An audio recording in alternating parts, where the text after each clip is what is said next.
Umabot na sa 19 ang nasawi mula sa magnitude 7.8 na lindol sa Sarangani Province. At live mula sa Diliman, Quezon City, nasa frontline ng balitang yan, ang ating weather frontliner na si Alvin Pura. Alvin, ipaliwanag mo nga sa amin kung ano yung posibleng pinagmula ng lindol na yan kaninang umaga.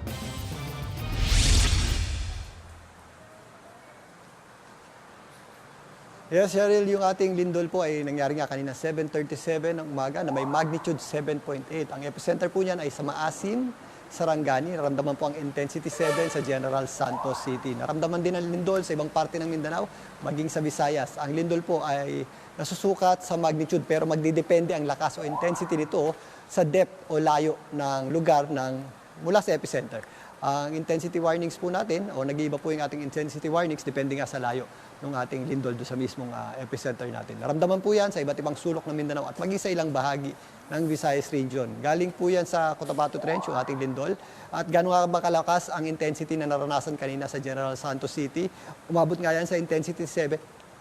Ibig sabihin po yan destructive o hirap na pong tumayo ang mga tao sa matataas na palapag na gusali. Maaari din po itong magdulot ng malaking pinsala maging sa mga matitibay na gusali.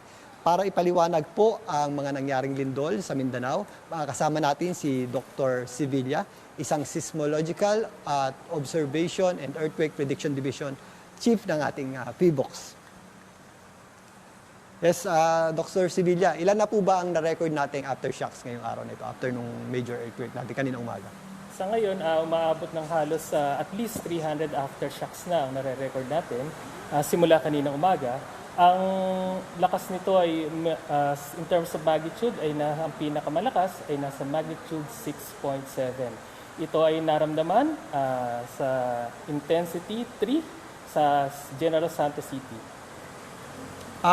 Pag ganito po, Doc Sevilla, ilang araw pa mararamdaman yung ating mga aftershocks? Diba, nababawasan naman yung ating aftershocks, pero mga ilang araw pa natin tinatayang mararamdaman pa yung ibang aftershocks natin. Sa ganitong kalakas na lindol, posible pa rin tayong makaramdam ng aftershocks, mga ilang linggo siguro o pwedeng umabot ng buwan.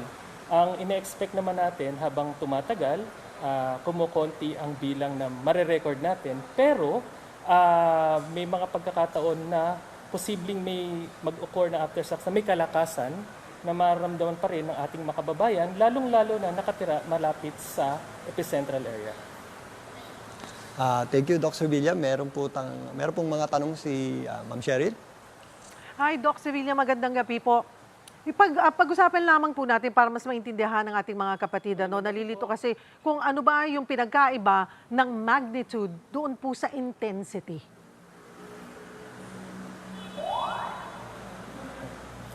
Ang magnitude at intensity po ay parehong ginagamit nating sukat ng lakas ng isang lindol. Doon po muna tayo sa intensity. Ang intensity po, intensity ng earthquake, ito po ay batay sa naramdaman natin or naging epekto nito sa istruktura. So nakukuha po natin ang intensity, batay po ito sa pag-i-interview po natin sa ating mga kababayan, lalong-lalo na dun sa mga nakaramdam ng mga pagyanig. Ang intensity po na ginagamit po natin ay batay sa tinatawag nating PHIVOLCS Earthquake Intensity Scale. Iba't ibang bansa po may kanya-kanya po tayong intensity scale kasi nga po yung mga building practices natin ay magkakaiba. So sa PHIVOLCS sa Pilipinas po, yan po ang ginagamit natin. So nakukuha po natin ang intensity information once na mag-conduct na po tayo ng mga interview. So i-assess po natin. At kalimitan po, ang malalakas na intensity na nakukuha natin ay dun sa mga lugar na malapit sa epicentro ng lindol. Pero habang papalayo po tayo, in general, papaliit po yung intensity kasi malayo na tayo sa source. Pero may mga pagkakataon din na kung saan, kahit may kalayuan ng isang lugar, nakapagre-record pa rin tayo ng mataas na intensity.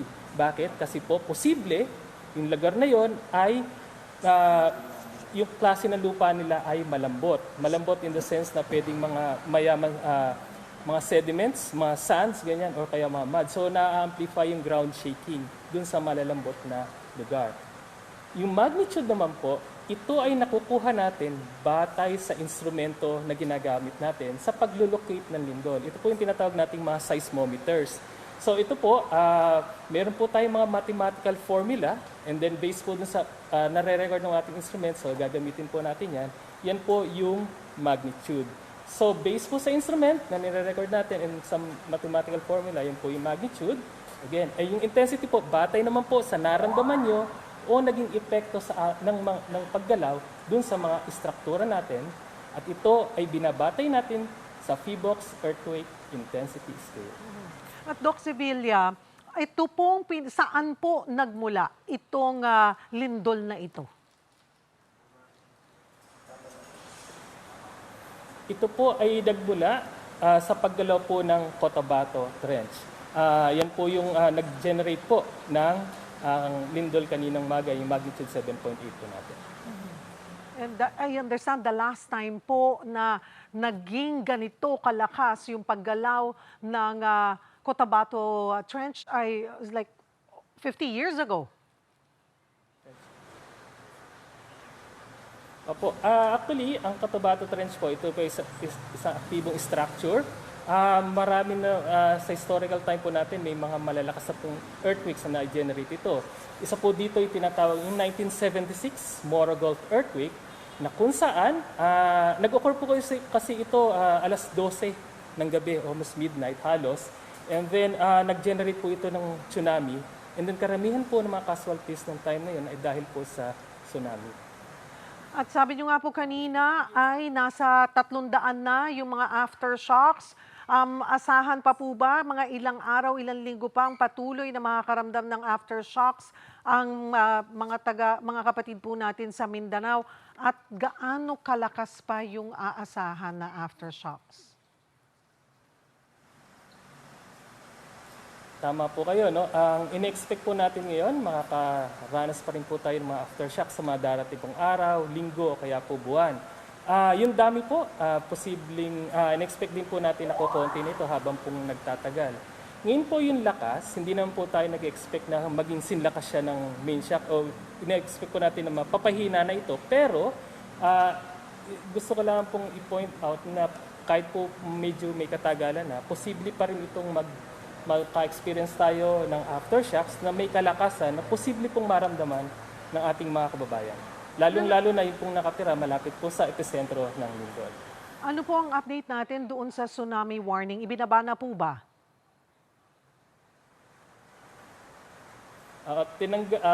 Inalis na po natin ang tsunami warning kaninang around 3:19 p.m. po.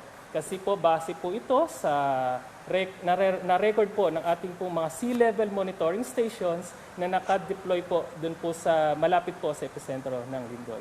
So wala na po kaming halos nakita o yung pong mga instrumento natin wala nang na-record na mga tsunami waves na posible pong magdulot ng disgrasya po. So kaya po tinagal na natin yung tsunami warning. Dr. Sevilla, muli paalala po sa mga kapatid natin, lalo na nga po doon sa malapit o tinamaan ng lindol na 7.8.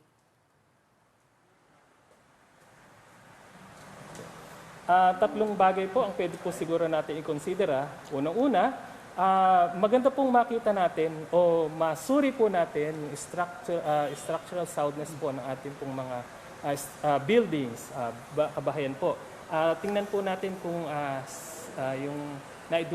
yung ito po bang earthquake nito ay nagdulot po ng ng damage sa building natin na kailangan ng huwag muna sigurong balikan. Pero kung nakita natin na okay naman siya, so pwede po nating bumalik doon, Pangalawa, makakaranas pa rin po tayo ng mga aftershocks. So sakali man pong magkaroon ng aftershocks na may kalakasan at maramdaman po natin, at kung abutan po tayo sa loob ng mga bahay, halimbawa, or mga buildings, wag po natin kakalimutan mag-duck, cover, and hold para po maiwasan natin na mabagsakan tayo o ano man yung mga bagay na posibleng bumagsak sa atin, at least na maprotektahan tayo kung saan tayo magtatago.